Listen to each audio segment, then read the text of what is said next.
लोकवार्ता news 24 शोध सत्याचा।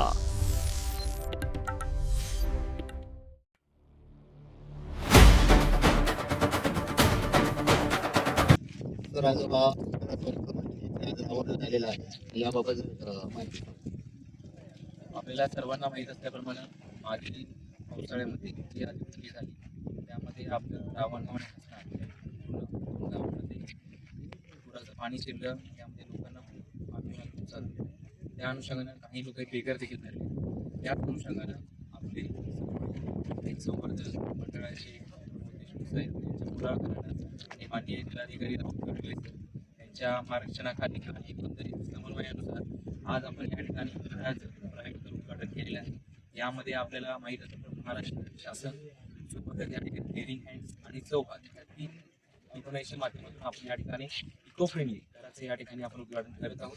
आता त्या म्हटल्याप्रमाणे आपण प्रायव्हेट पब्लिक आणि लोकांचा समाजातून आपण या ठिकाणी जर बांधकाम केलं तर निश्चितच येणाऱ्या काळामध्ये जे पण गरजू लोक आहेत त्या लोकांना येणाऱ्या पुढील एका वर्षभरामध्ये आपण 100 लोकांना या ठिकाणी घरे बांधून देण्याचं या ठिकाणी नियोजन केलेलं आहे। पुरामध्ये उद्ध्वस्त झालेल्यांना तुम्ही आज एक मोठा एक आधार बनवून आला, तर आज आधार कशा पद्धतीने लोकांपर्यंत राबवला?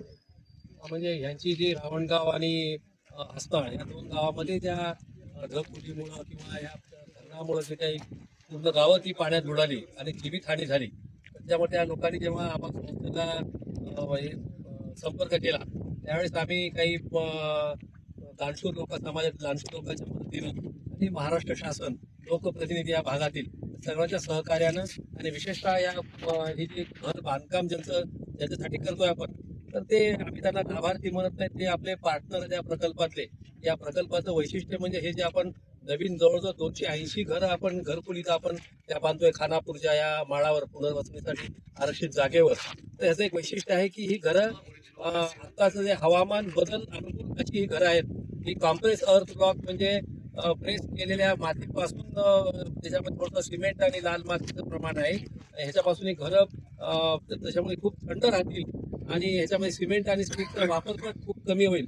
आणि सगळ्यात महत्वाचे ह्याचं वैशिष्ट्य म्हणजे या प्रकल्पाचं लोक घर बांधतील आणि आम्ही त्यांना मदत करणार आहोत। त्यामुळे सगळ्या प्रकल्पाची मालकी या सगळ्या या आपल्या पार्टनर कुटुंबाकडे आहे की ज्यांच्या हे मालकीची घरं आहेत, ते स्वतःही लोक घरं बांधणार आहेत। हे या प्रकल्पाचं वैशिष्ट्य आहे आणि साधारण पुढील एक वर्षभरामध्ये हे सगळी घरं पूर्ण होतील असं मला अपेक्षा आहे। पूर्ण उपक्रम जो आपण इथे राबवला पहिल्यांदा इथेच वापरला जातो का या अगोदर याचं कुठं? ह्याच्यामध्ये गोष्ट टेक्नॉलॉजी आहे की हुनरशाळा म्हणून गुजरात इथल्या संस्थेचे लोक इथं आले होते, त्यांनी पाहिली, त्या लोकांच्या मुलाखती घेतल्या, त्यांची जुनी घरं पाहिली या भागातली, त्यांचं लाईफस्टाईल पाहिली आणि त्यांना कशा पद्धतीच्या घराची आवश्यकता आहे, त्यांचा उद्योग जो आता शेतीशी निगडीत आहे त्या पद्धतीनं त्यांनी घराचं त्यांनी डिझाईन केलेलं आहे आणि त्या पद्धतीनं त्यांनी पूर्ण जगभर त्यांना त्या लोकांना घर बांधकामाचा अनुभव आहे त्या देशातील लोकांचा। त्यामुळे त्यांनी अचूकपणे अंदाज केला की या लोकांना कोणत्या पद्धतीची घरं बांधली तर ती जास्त उपयोगी होतील।